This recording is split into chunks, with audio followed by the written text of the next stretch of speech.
Bismillahirrahmanirrahim.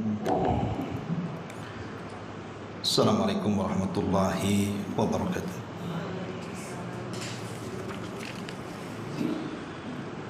Alhamdulillah wassalatu wassalamu ala Rasulillah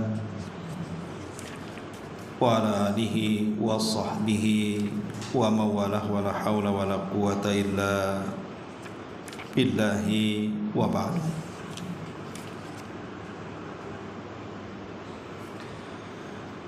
Alhamdulillah, di pagi menjelang siang ini kita bisa kembali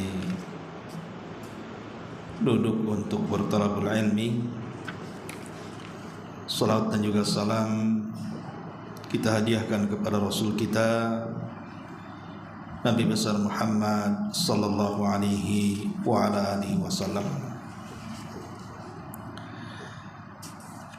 Kita lanjutkan kajian kita, masih melanjutkan bab seputar perang Badar. Dan pembahasan di perang Badar ini secara ringkas sudah kita jelaskan, di mana dalam perang ini memang ada keterlibatan dari makhluk-makhluk yang gaib bagi kita, di mana di pihak kaum muslimin ada keterlibatan para malaikat yang dipimpin langsung oleh Jibril, sementara dari pihak kufar ada keterlibatan iblis yang ikut terlibat dalam peperangan. Akan tetapi biidznillah, dengan izin Allah subhanahu wa ta'ala, para malaikat yang datang turun sebanyak 5.000 pasukan malaikat yang dipimpin oleh Jibril mampu memukul mundur musuh, walaupun ada keterlibatan iblis yang berwujud Suraqah ibn Malik, orang tua yang mengaku dari Najd. Dan disinilah banyak tokoh-tokoh Quraisy yang meninggal dunia, persis seperti yang disabdakan Rasul, di mana Nabi Shallallahu Alaihi Wasallam dan pasukannya berhasil membunuh tokoh-tokoh besar Quraisy. Bahkan Nabi Shallallahu Alaihi Wasallam sampai menyebutkan tempat kematiannya. Tentu tidak lain karena laknat Allah subhanahu wa ta'ala kepada tokoh-tokoh itu. Karena ketika periode Mekah, sebelum Nabi SAW hijrah, ada peristiwa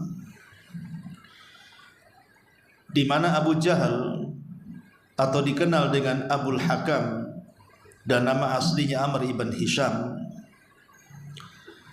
pernah sesumbar di hadapan para pemuda Quraisy di dekat Ka'bah dan mengatakan, jikalau ada yang bisa meletakkan salah jazur, kotoran unta yang masih berdarah, diletakkan di pundak Muhammad, maka aku akan berikan hadiah ini dan itu. Maka tampillah orang yang paling buruk di antara mereka, yang bernama Uqbah bin Abi Mu'ayth.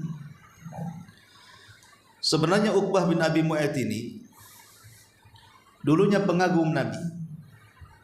Boleh dikata Nabi SAW menjadi idola beliau, walaupun dia tidak masuk Islam, karena ketertarikan dengan Al-Quran yang dilantunkan Rasul disangka syair, sementara dia pakar syair.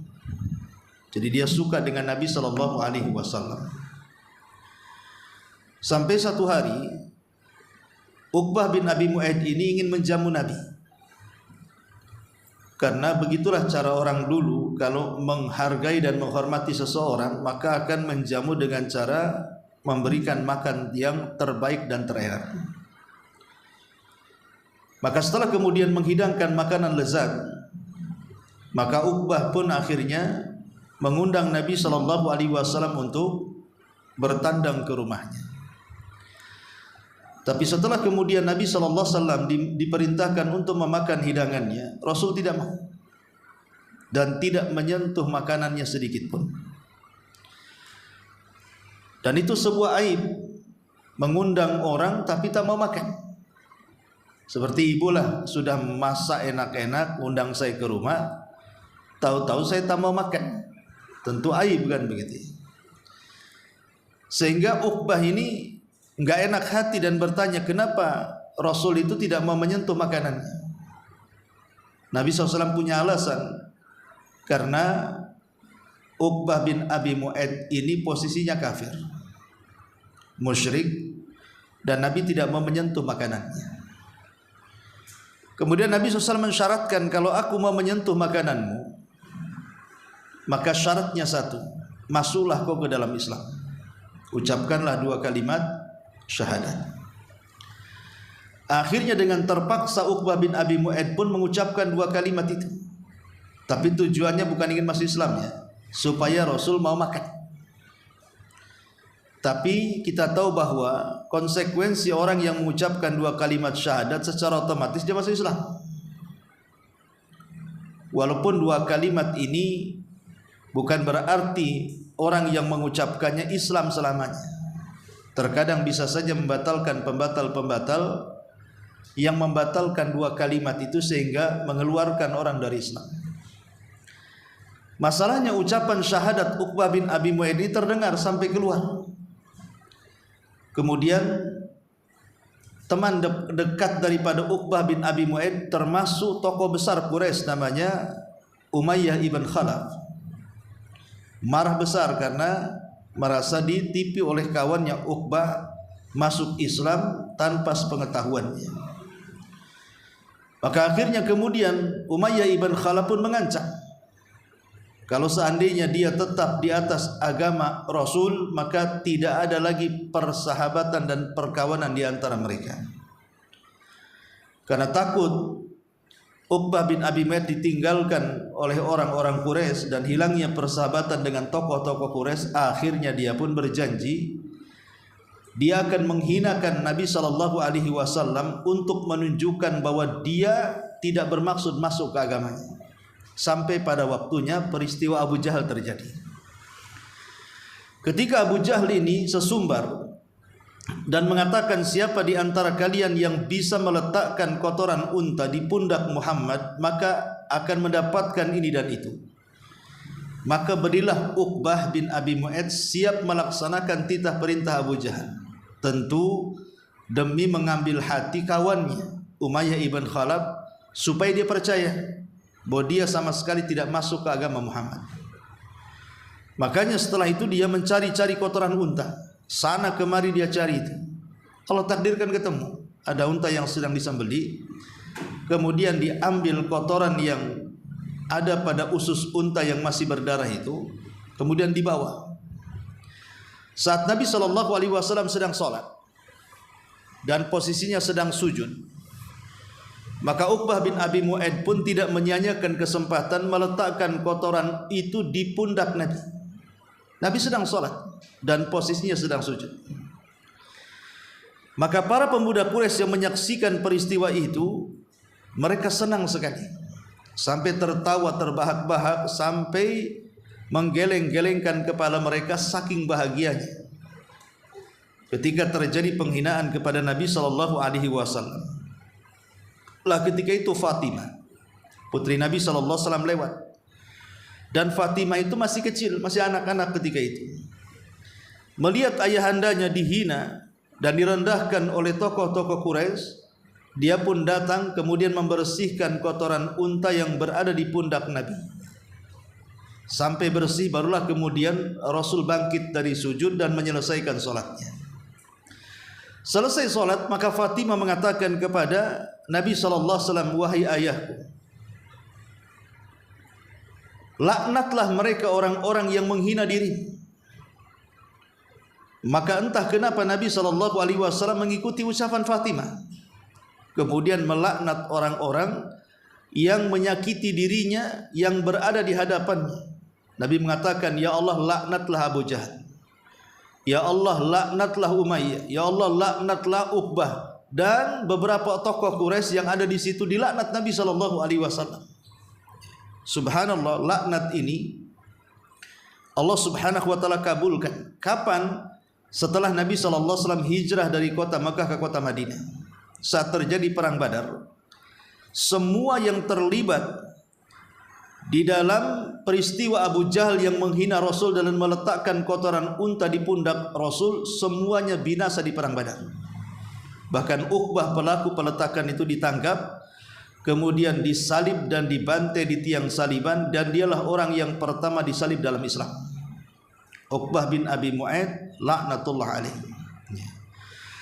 Lah, peristiwa periode Mekah ketika penghinaan itu dibalas oleh Allah Subhanahu wa taala di perang Badar. Salah satunya adalah tokoh Quraisy mereka, tokoh kebanggaan kafir Quraisy Abu Jahal laknatullah juga mati di perang Badar, bahkan mati secara terhina. Ma'asyiral muslimat yang dimuliakan Allah Subhanahu wa taala, baik kita akan membaca tentang kematian Abu Jahal. Bisa dilihat pada halaman 310 tentang Abu Jahal yang merenggut nyawa. Dijelaskan di sini, Abdurrahman ibn Auf berkata, aku berada di dalam barisan pasukan saat perang Badar. Tiba-tiba di sebelah kanan dan kiriku ada dua anak muda yang masih belia. Seakan-akan aku tidak percaya atas keberadaan mereka.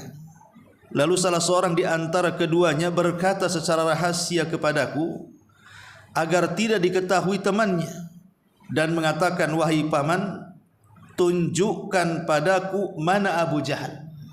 Karena ketika itu kan sedang berperang, ya. Lah anak muda ini dua-duanya putra daripada Afra, Mu'ad dan Mu'awid, itu masih belia. Maksudnya baru mencapai akil balik, ya usianya 15 sampai 16 tahunan. Karena kita tahu bahwa Rasul membuat aturan perang di bawah 15 tahun tidak boleh perang. Jadi khusus yang sudah balik baru diizinkan perang.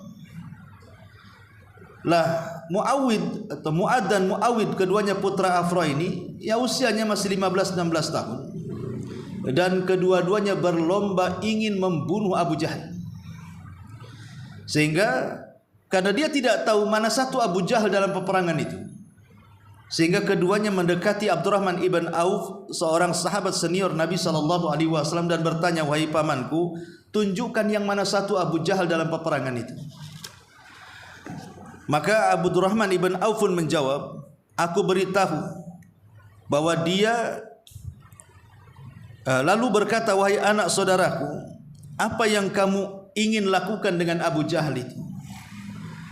Maka kemudian anak muda ini menjawab, aku diberitahu bahwa si Abu Jahal ini sudah mencaci maki Nabi. Demi zat yang jiwaku berada di tangannya, jika aku melihatnya, maka dia tidak akan luput dari incaranku, sehingga ada yang mati terlebih dahulu di antara kami, dia atau saya. Lihat bagaimana kecintaan para sahabat Nabi SAW kepada Nabi sudah tertanam sedari kecil. Padahal usianya masih remaja, baru naik ke tingkat balik, tetapi pengorbanannya luar biasa, siap mati demi memperjuangkan agama Allah dan menolong nabinya. Sampai dia mengatakan, kalau aku berjumpa dengan dia, maka dia tidak akan luput dari pandanganku, dia yang mati atau aku yang mati. Alasannya karena dia mendengar bahwa Abu Jahal suka mencaci maki Nabi, dia tidak terima. Itulah bentuk loyalitas tinggi para sahabat. Mendengar hal itu, kata Abdurrahman ibn Auf, aku menjadi terkesima, terheran-heran dan bangga. Dan setelah itu seorang lagi mengedipkan matanya kepadaku dan berkata sebagaimana dikatakan oleh temannya. Maka tak lama aku melihat Abu Jahal berkeliling di tengah-tengah orang yang sedang bertempur. Lalu aku berkata kepada keduanya, tidakkah kalian berdua melihat? Dialah orang yang kalian cari itu. Maksudnya itu loh Abu Jahal yang sedang perang tuh. Jadi Abdurrahman menunjuk kepada Abu Jahal dan menunjukkan ciri-cirinya, itu orangnya. Kalau kalian ingin mencari orang yang kalian maksud Abu Jahal, itu orangnya. Maka keduanya ketika mendengar dan melihat Abu Jahal di hadapannya, apa yang terjadi? Keduanya cepat-cepat melesatkan pedang ke arahnya dan langsung menyabetnya hingga berhasil membunuhnya. Kemudian keduanya menghadap Nabi SAW lantas mengatakan, melaporkan, Rasul, saya sudah membunuh Abu Jahal. Maka Nabi SAW mengatakan, maka masing-masing dari keduanya sama-sama mengklaim, akulah yang telah membunuhnya. Kemudian beliau berkata, apakah kalian berdua sudah mengelap-ngelap pedang kalian? Maksudnya sebagai bukti kalau memang pedang keduanya yang menghunus Abu Jahal, otomatis ada lumuran pedang, ada lumuran darah, darah si Fir'aunnya umat ini. Keduanya menjawab, belum aku elap pedang. Maka Nabi SAW melihat ke arah kedua pedang tersebut seraya berkata, kalian berdua telah membunuhnya, karena ada bukti darah Abu Jahal di pedang keduanya. Kedua anak muda tersebut adalah Mu'ad ibn Amr ibn Al-Jamu dan yang satunya Muawid ibn Afra. Lalu Nabi SAW membiarkan harta rampasan Abu Jahal kepada Mu'ad ibn Amr ibn Jamu, karena siapapun yang membunuhnya atau siapapun yang membunuh musuh, maka dia berhak harta rampasannya. Lihat bagaimana semangatnya para sahabat kepada Nabi SAW. Mereka senang kalau sudah melakukan jasa besar dalam peperangan, mereka akan menghadap Nabi SAW dan membanggakan dirinya bahwa keduanya sudah membunuh banyak musuh. Begitulah keberanian para sahabat Nabi SAW dan semangat jihad mereka luar biasa. Ibnu Ishaq berkata, Mu'ad ibn Amir ibn Jamu pernah mengatakan, aku mendengar suara orang-orang Quraisy sementara Abu Jahal bagaikan pohon yang dikelilingi semak belukar dan tidak dapat didekati karena banyaknya tombak-tombak dan pedang-pedang di sekitarnya yang melindunginya. Wajar, karena dia seorang pemimpin perang, tentu akan dilindungi oleh pasukan-pasukan khusus. Mereka berkata, tidak ada yang dapat menjangkau Abu Jahal atau Abul Hakam. Tatkala mendengar hal itu, aku menjadikan sebagai targetku sehingga aku bertekad untuk tetap mengincarnya. Maka manakala peluang datang kepadaku, aku pun menyerangnya. Aku layangkan satu pukulan yang mengenai sekitar kakinya pada pertengahan betisnya. Demi Allah, saat kakinya itu terkena sabetanku, maka dia pun terjatuh. Aku hanya bisa menyerupakan, demi Allah, saat kakinya terjatuh, aku hanya bisa menyerupakan seperti biji yang jatuh di bawah penggilingan tatkala dia digiring. Lalu anaknya Ikrimah menyabet pundakku. Maksudnya anaknya Abu Jahal, Ikrimah bin Abi Jahal, walaupun kemudian belakangan dia masuk Islam ya. Ikrimah itu belakangan dia masuk Islam setelah perang Fathu Mekah. Tapi sebelumnya dia musuh Nabi dan musuh kaum muslimin. Makanya dia menceritakan, setelah aku berhasil menyabet kakinya Abu Jahal dan tersungkur, tiba-tiba datang putranya Ikrimah bin Abi Jahal justru menyabet pedang pundakku dengan pedangnya. Maka lenganku pun terlepas dan menempel pada kulit sampingku. Namun peperangan menjauhkan posisiku darinya. Sungguh aku telah berperang seharian dengan menyeret lenganku di belakang. Lihat bagaimana para sahabat walaupun terluka parah, maka dia tidak akan berhenti menyerang. Padahal sudah jelas-jelas itu tangannya sudah putus, artinya dia tetap menyeret tangannya yang sudah tidak berfungsi itu. Makanya dia mengatakan di sini, maka tatkala ia semakin membuatku tersiksa, maka aku menginjakkan kakiku ke atasnya. Lalu kemudian aku menariknya hingga akhirnya berhasil melepaskannya.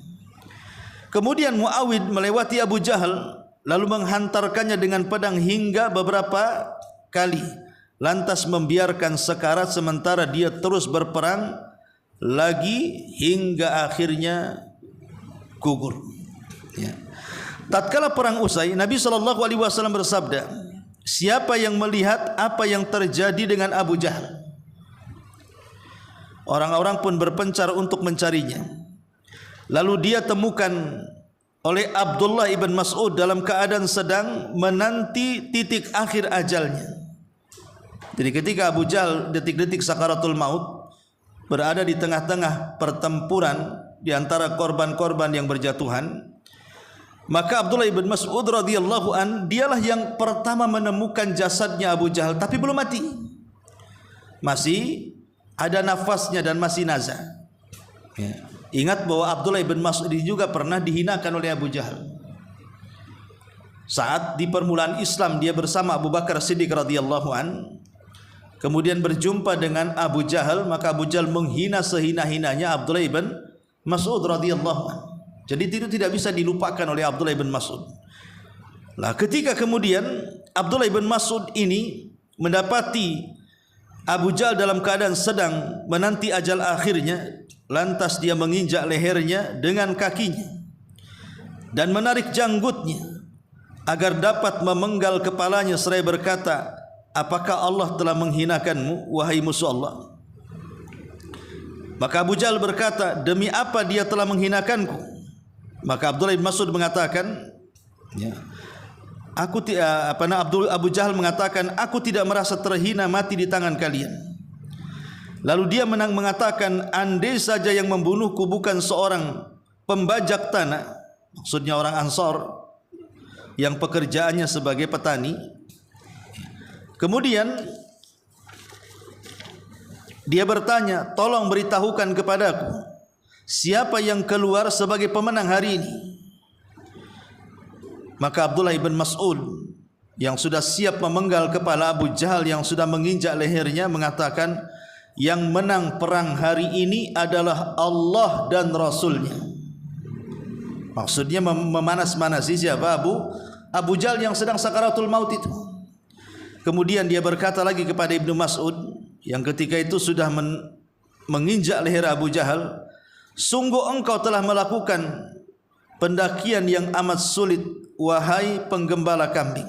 Maksudnya menghina Abdullah ibn Mas'ud, ya. Maka Ibnu Mas'ud memang tidak syak lagi dia seorang penggembala, kan begitu.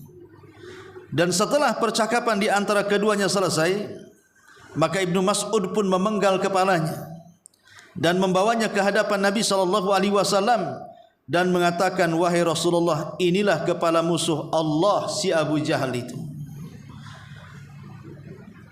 Beliau bersabda, benarkah? Demi Allah yang tidak ada sesembahan yang berhak disembah kecuali Dia. Beliau mengulanginya hingga beberapa kali mengatakan sumpah seperti itu. Kemudian beliau bersabda, Allahu Akbar, alhamdulillahilladzi sadaqa wa'dah wa nasara 'abdah wa hazamal ahzaba wahda. Allah Maha Besar, segala puji hanya milik Allah yang telah menepati janjinya, yang telah menolong hambanya, yang telah menghancurkan kelompok-kelompok dari musuh-musuhnya. Lalu beliau bersabda, kemarilah, perlihatkan kepadaku mana kepalanya.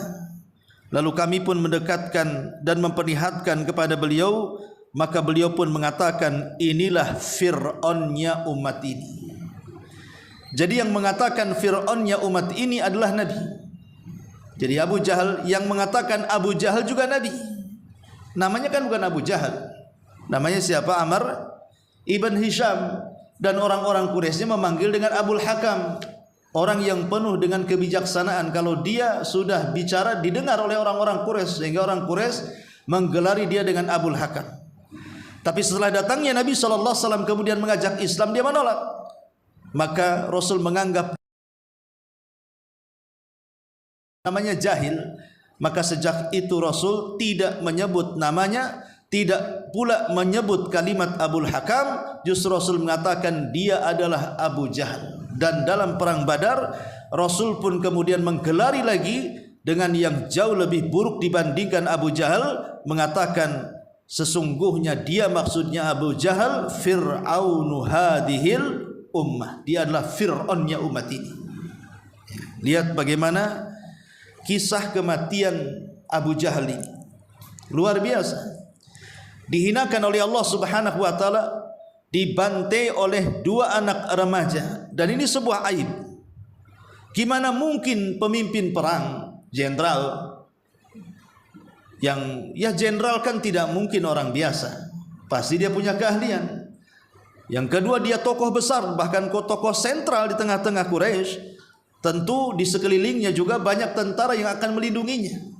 Tapi rupanya kecolongan dan dihinakan Allah mampu ditembus oleh dua putra Afra, Mu'ad dan Muawid. Kemudian dipenggal lehernya oleh Abdullah ibn Mas'ud radhiyallahu an. Al-jaza min jinsil amal. Itulah balasan disesuaikan dengan amalannya. Semenjak hidupnya, Abdullah ibn Mas'ud senantiasa dihina dan dimaki habis-habisan oleh Abu Jahal. Bahkan pernah diboikot, pernah mengatakan bahwa orang sepertimu tidak berhak bekerja di Mekah, dan saya akan katakan kepada bos-bos kambing-kambing itu, atau bos-bos unta, atau bos-bos yang punya peternakan, engkau tidak boleh bekerja kepada mereka. Jadi betul-betul Abu Jahal itu mengintimidasi Abdullah bin Mas'ud saat di Mekah, luar biasa. Makanya sepadan dengan perlakuan Abu Jahal ketika di Mekah dengan pemenggalan lehernya di tangan Abdullah ibn Mas'ud radhiyallahu anhu. Allah hinakan, betul-betul dihinakan di perang Badar karena pelecehan dia kepada Nabi sallallahu alaihi wasallam, memerintahkan seseorang yang paling celaka untuk meletakkan kotoran di pundak Rasul sallallahu alaihi wa ala alihi wasallam. Ma'asyiral muslimat yang dimuliakan Allah Subhanahu wa taala, tentu ini sebuah kebahagiaan bagi kaum muslimin. Di tengah-tengah pertempuran, ketika pemimpin sebuah pertempuran itu mati, itu akan melemahkan pasukan musuh. Pasukan musuh. Makanya lihat perang-perang yang terjadi akhir-akhir ini kan. Biasanya yang ditarget adalah tokoh-tokoh. Diluncurkannya rudal, drone, ataupun pasukan-pasukan entah menteri, entah apa, untuk melemahkan pasukan musuh. Seperti itu. Ya. Ma'asyiral muslimin, muslimat yang dimuliakan Allah Subhanahu wa taala, setelah meninggalnya Abu Jahal secara otomatis maka pasukan Quraisy juga melemah. Apalagi bukan dia aja yang mati, tapi hampir semua tokoh-tokoh Quraisy mati di perang Badar. Uqbah mati, Umayyah mati, Al-Walid mati, semua mati di perang Badar. Itu yang menjadikan kemudian seluruh pasukan Quraisy kocar-kacir, tunggang langgang, kemudian mereka pun pada lemah, dan sebagian kaum muslimin akhirnya berhasil mengalahkan peperangan ini, dan yang selamat mereka kabur ke Mekah. Salah satunya Abi Sufyan kabur dalam peperangan. Ketika sudah melihat kekalahan, iblis saja kabur, dan Abu Sufyan pun kabur. Bahkan dia sempat kemudian mendatangi Abu Lahab. Nah, Abu Lahab ini kan orangnya pengecut, tidak mau ikut terlibat dalam perang. Dia cukup menyewa beberapa budak, kemudian disuruh untuk perang, dan kalau menang mereka dijanjikan kemerdekaan. Abu Lahab tidak pernah terlibat dalam peperangan. Makanya ketika Abi Sufyan kalah dalam perang Badar, kemudian pulang ke Mekah, berjumpa dengan Abu Lahab, dia menceritakan bagaimana kondisi perang. Lah ketika Abi Sufyan menceritakan, perang ini aneh katanya. Kok ada pasukan putih, kuda putih, kemudian dengan pakaian putih, tiba-tiba mereka menyerang kami hebat sehabis. Lah di samping Abu Lahab ini, ketika bercerita Abi Sufyan, ada budak daripada Fadl ibn Abbas, ada budak daripada Abbas, ya, putra daripada Abi Talib. Tiba-tiba kemudian mengatakan, itulah pertolongan Allah. Itulah adalah pertolongan Allah. Itulah para malaikat. Abu Lahab marah, seolah-olah diprovokasi. Kemudian ditamparlah kepalanya. Kemudian budak ini pun melapor kepada majikannya. Maka istri kemudian Fadl ibn Abbas yang sudah masuk Islam tapi disembunyikan keislamannya di Mekah marah. Ya. Maka dia mengambil kayu, kemudian dicarinya Abu Lahab. karena sudah memukul budaknya. Maka setelah ketemu dipukul balik kepalanya. Ada yang mengatakan bekas pukulannya itulah yang menjadikan luka parah dan kematian Abu Lahab. Ya, dan cerita kematian Abu Lahab memang panjang, ya, dan itu akan dikupas nanti pada saatnya. Ma'asyiral muslimat yang dimuliakan Allah Subhanahu wa taala. Baik, kemudian kita akan bicara soal kisah-kisah imani yang menakjubkan. Telah kami singgung sebelumnya, kata pengarang di sini, dua contoh yang amat menarik dari Umair ibn Hammam dan Auf ibn Haris ibn Affan. Saat menyerbu pasukan, dia mendengar Nabi SAW membacakan ayat tentang sorga itu selangit dan sebumi lebarnya atau luasnya. Dan itu diperuntukkan untuk para mujahidin. Maka tiba-tiba Umair ibn Hammam ini yang ketika itu memegang beberapa butir kurma di kantongnya, mengatakan kepada Nabi SAW, "Ya Rasulullah, apakah sorga itu seluas langit dan bumi?" Kata Rasul, "Ya." "Apakah saya bisa memasukinya?" Dia mengatakan, "Ya." Maka dia mengatakan, "Sungguh kalau seandainya kurma-kurma yang di tanganku masih sisa setelah peperangan, niscaya ini kehidupan yang melelahkan. Tapi kalau seandainya kurma-kurma ini tidak tersisa," maksudnya dia mati syahid, ini kan kinayah ucapannya, "tentu inilah kebahagiaan yang sesungguhnya." Akhirnya dia lempar tuh kurma-kurma tuh, yang ditelan pun dilepehkannya. Kemudian dia maju bertempur, akhirnya dia pun gugur dalam peperangan Umair ibn Hammam karena mengharap surga Allah Subhanahu wa taala. Begitu juga kisah Auf ibn Haris, ya. Di dalam pertempuran tersebut sangat tampak sekali pemandangan-pemandangan yang menakjubkan dari dua sahabat yang rela mati syahid di perang Badar ini. Baik, di sini ada beberapa contoh yang lain. Pertama disebutkan oleh Imam Ibnu Ishaq, meriwayatkan dari Ibnu Abbas bahwasannya Nabi SAW bersabda kepada para sahabatnya, "Sesungguhnya aku telah mengetahui bahwa ada beberapa tokoh dari Bani Hashim dan selain mereka yang telah dipaksa ikut. Mereka tidak punya kepentingan untuk berperang melawan kita." Maksudnya begini, jadi ada orang-orang Quraisy itu yang mereka enggan perang, tetapi mereka dipaksa dan diancam. Kalau tidak ikut perang maka akan diberikan hukuman. Sehingga banyak kemudian tentara Quraisy itu yang mereka terpaksa perang, padahal tidak mau perang. Lah salah satunya siapa? Salah satunya adalah Al-As ibn Wa'il, suami daripada Zainab putri Nabi SAW, Abul As ibn Rabi. Abul As ibn Rabi itu suami daripada putri Nabi Zainab. Ketika Nabi SAW hijrah ke kota Madinah, Zainab tidak mau ikut karena dia cinta dengan suaminya. Dan ketika itu belum turun ayat pelarangan boleh, masih boleh menikah dengan orang musyrik karena belum ada larangannya, belum turun ayatnya, gitu maksudnya. Makanya Zainab masih satu rumah dengan suaminya Abul As ibn Rabi ini. Tapi Abul As ibn Rabi ini dipaksa untuk ikut perang, kalau tidak maka akan dihukum. Sehingga akhirnya anak-anak muda itu mau tidak mau terlibat akhirnya, karena takut dengan para pembesar dan tokoh-tokoh Quraisy itu. Makanya di sini Rasul mengatakan, "Sesungguhnya aku telah mengetahui bahwa ada beberapa tokoh dari Bani Hashim dan selain mereka yang telah dipaksa ikut perang, padahal mereka tidak mau ikut perang. Mereka tidak punya kepentingan untuk berperang melawan kita. Barang siapa menjumpai salah seorang dari Bani Hashim, maka janganlah dia membunuhnya. Barang siapa yang menjumpai Abu Al-Bukhtari bin Hashim, maka janganlah kalian membunuhnya. Dan barang siapa yang menjumpai Al-Abbas ibn Abdul Muttalib, maka janganlah kalian membunuhnya, sebab dia hanya dipaksa ikut saja." Maka berkatalah Abu Hudzaifah bin Utbah, "Apakah kami harus membunuh orang-orang tua kami, anak-anak, saudara-saudara dan keluarga kami, sementara kami membiarkan Abbas hidup?" Seolah-olah Rasul SAW ada keberpihakan. Masa dari Bani Hashim tidak boleh dibunuh, tapi dari kabilah yang lain boleh dibunuh? Sementara di antara mereka ada saudara kita, boleh jadi mungkin paman, anak, sepupu dan begitu seterusnya. Seolah-olah para sahabat ya kurang srek dengan keputusan Nabi di sini. Ya. Maka kemudian di sini, demi Allah jika aku bertemu dengannya, niscaya aku akan bungkam dia dengan pedangku. Seolah para sahabat mengatakan, aku tidak peduli mau keluarga Bani Hashim, mau keluarga yang lain, kalau aku jumpai dalam peperangan tetap ku bantai.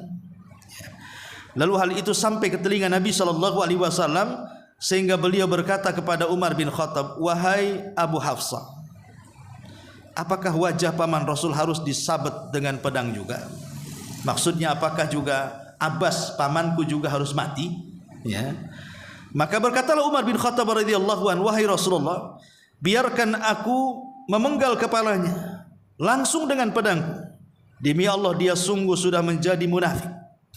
Sejak itu Abu Hudzaifah selalu berkata, aku masih saja tidak merasa tenang dengan ucapan yang telah aku lontarkan ketika itu, dan aku masih saja khawatir kecuali bila hal itu dapat ditebus dengan mati syahid di jalan Allah. Dan ternyata dia pun memang gugur sebagai syahid, tentu di perang yang lain, di perang Yamamah saat melawan Musailamah Al-Kadzdzab. Lihat bagaimana Abu Hudzaifah salah bicara ya. Ketika wahai pasukanku, kalau kalian berjumpa dengan keluargaku Bani Hashim, jangan kalian bunuh. Karena di antara mereka tidak semua terlibat dalam perang, ada yang dipaksa. Salah satunya Abbas pamanku itu dipaksa tuh. Tiba-tiba Abu Hudzaifah mengatakan, ya Rasulullah, apakah hanya dari kabilahmu yang dilindungi sementara kabilah yang lain tidak boleh? Seolah-olah kan dia membantah Nabi kan begitu. Seolah-olah membantah Nabi SAW, seolah-olah Nabi SAW punya keputusan yang keliru. Makanya akhirnya kemudian Umar pun sampai mengatakan kepada Rasul, bagaimana kalau ku penggal tu leher Abu Hudzaifah? Berani kali dia mengancam dirimu dengan mengatakan seperti itu. Lah akhirnya Abu Hudzaifah ini merasa tidak enak dengan ucapannya, seolah-olah dia sudah membangkang Nabi SAW sampai dia bercita-cita lebih baik mati syahid dibandingkan aku memikirkan ucapanku tadi. Karena sepanjang dalam peperangan setelah perang Badar, perang macam-macam peperangan dilalui oleh Abu Hudzaifah ini, itu ucapan dia itu merasa bersalah tidak pernah hilang dalam otaknya, tidak tenang. Kenapa aku sampai mengatakan seperti itu? Kenapa aku sampai mengatakan seperti itu? Walaupun akhirnya kemudian dia pun mati syahid di perang Yamamah di zaman Khalifah Abu Bakar Siddiq radhiyallahu anhu ketika melawan Musailamah Al-Kadzdzab. Dari sini kita tahu bagaimana kecintaan para sahabat. Kalau mereka sudah melakukan kesalahan, walaupun hanya ucapan, maka mereka merasa bersalah, terus bersalah dan ingin bertobat kepada Allah Subhanahu wa ta'ala. Lihat bagaimana para sahabat Nabi SAW luar biasa hati mereka yang bersih. Ini diantara kisah yang disebutkan oleh Abu Ishaq ya dalam sirahnya. Kemudian yang kedua, kisah Abu Al-Bukhtari juga merupakan salah seorang yang dilarang Rasul untuk dibunuh. Hal ini karena dia merupakan orang Quraisy yang paling menahan diri dari Rasul saat beliau berada di Mekah. Jadi Abu Al-Bukhtari ini mau tidak mau juga dia punya budi baik kepada Rasul. Di saat para tokoh-tokoh Quraisy kemudian mereka mengintimidasi Rasul dan dakwahnya dan menyiksa para sahabat, dia memang tidak setuju dengan agama Rasul, tapi dia tidak bertindak. Dia berusaha menahan diri, tidak seperti Abu Jahal yang betul-betul frontal gitu ya, atau seperti tokoh-tokoh yang lain yang betul-betul mengeluarkan tenaga, waktu, biaya untuk menghalang-halangi dakwah Nabi. Tapi Abu Al-Bukhtari walaupun tidak setuju dengan agama Rasul, tapi dia menahan diri. Ya, disebutkan di sini ya. Jadi dia tidak pernah menyakiti Rasul ataupun melakukan sesuatu yang dibenci Rasul. Di samping itu, dia juga termasuk orang yang menggagalkan sahifah, embargo yang terdapat keluarga besar Bani Hashim dan Bani Muthalib saat terjadi pengepungan Bani Hashim selama 3 tahun sehingga banyak kaum muslimin kelaparan. Kemudian harta Khadijah habis, ya, dikuras karena untuk memberi makan Bani Hashim yang sedang diembargo. Lah salah satu yang membatalkan embargo ini adalah Al-Bukhtari, Abu Al-Bukhtari ini. Makanya kenapa saat perang Badar Rasul mengatakan jangan bunuh dia, karena dia berjasa, itu maksudnya. Walaupun dia kafir. Ya. Akan tetapi sekalipun demikian, Abu al-Bukhturi tetap dibunuh. Pasalnya Al-Mujadzar bin Ziyad al-Balawi bertemu dengannya dalam pertempuran. Ketika itu dia sedang bersama seseorang temannya, sama-sama perang. Maka berkatalah Al-Mujadzar kepadanya, "Wahai Abu al-Bukhturi, sesungguhnya Rasul telah melarang kami membunuh." Lalu dia menjawab, "Bagaimana dengan temanku?" Al-Mujadzar berkata, "Demi Allah, tidak demikian. Kami tidak akan membiarkan temanmu hidup. Kamu selamat, tapi temanmu tidak akan selamat." Maka dia pun berkata lagi, "Demi Allah, kalau begitu aku memilih mati bersama temanku." Kemudian keduanya pun bertempur hingga kemudiannya terpaksa sahabat Mujadzar ini terpaksa membunuh keduanya. Padahal sudah berusaha tidak membunuhnya, tapi karena dia juga melawan, terpaksa dibunuh oleh sahabat Nabi SAW. Tapi lihat bagaimana perkawanan yang sesat. Sudah diberikan kelonggaran, malah kemudian ingin ikut mati dengan temannya. Quraisy mereka salah membela dan salah mempertaruhkan nyawa. Akhirnya kemudian kematian mereka menjadi kematian yang sia-sia. Wallahu alam, saya kira ini dua kisah dulu, nanti kisah berikutnya kita jelaskan di minggu depan. Baik, sampai di sini. Kalau ada yang bertanya silakan.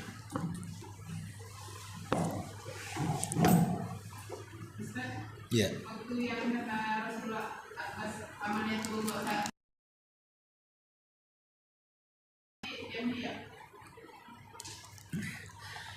Itu menjadi khilaf ulama. Ada yang mengatakan bahwa Abbas ini masuk Islam dan menyembunyikan keislamannya. Ada yang mengatakan dia belum masuk Islam, tetapi karena juga ada hubungan paman, maka sebenarnya dia tidak hendak menyerang Rasul, tapi karena mereka dipaksa ikut, mau tidak mau ikut. Ya, seperti Rasul sendiri yang mengatakan kan, ada di antara saudaraku Bani Hashim itu orang-orang yang sebenarnya tidak mau terlibat perang tapi dipaksa perang karena diancam dan ditekan. Lah salah satunya Abbas, diancam dan ditekan. Ya, sehingga Rasul mengatakan jangan bunuh dia. Jadi ada dua versi, ada yang mengatakan dia masuk Islam tapi menyembunyikan keislamannya, ada yang mengatakan belum masuk Islam tetapi dia dipaksa ikut perang. Wallahu a'lam. Tidak ada. Kita tutup. Subhanaka wa bihamdika, asyhadu an la ilaha illa